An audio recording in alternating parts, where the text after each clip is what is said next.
റസൂലുള്ളാന്റെ മഹത്വം എത്രയാണെന്ന് നിങ്ങൾ ചിന്തിച്ചിട്ടുണ്ടോ? അള്ളാഹു ജിബ്രീൽ അലൈഹിസ്സലാമിനെ അതിമനോഹരമായ സൗന്ദര്യത്തിലാണ് പടച്ചത്. അപ്പോ അതിസൗന്ദര്യത്തിലായി പടച്ചതുകൊണ്ട് നന്ദിയായിട്ട് 2 റക്അത്ത് എന്നും 2 സുജൂദ് എന്നും 2 അഭിപ്രായമുണ്ട്. 20,000 വർഷം കൊണ്ട് 1 റക്അത്ത്, അപ്പോ 40,000 വർഷം കൊണ്ട് 2 റക്അത്ത് ജിബ്രീൽ അലൈഹിസ്സലാം നിസ്കരിച്ചു. നിസ്കാരം കഴിഞ്ഞിട്ട് അള്ളാഹുവിനോട് ചോദിച്ചു, ഞാൻ നിനക്ക് 40,000 വർഷം കൊണ്ട് 2 റക്അത്ത് നിസ്കരിച്ചില്ലേ?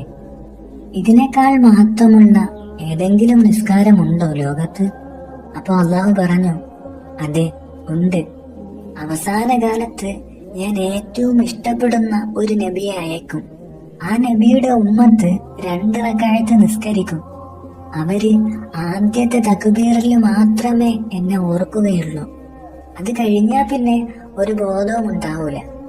ആ 2 റക്അത്തിന്റെ മഹത്വം നിങ്ങളുടെ 40,000 കൊല്ലത്തെ 2 റക്അത്ത് നിസ്കാരത്തെക്കാൾ മഹത്വമുണ്ടാകും. കാരണം അത് റസൂലുള്ളാന്റെ മഹത്വമാണ് എന്ന്.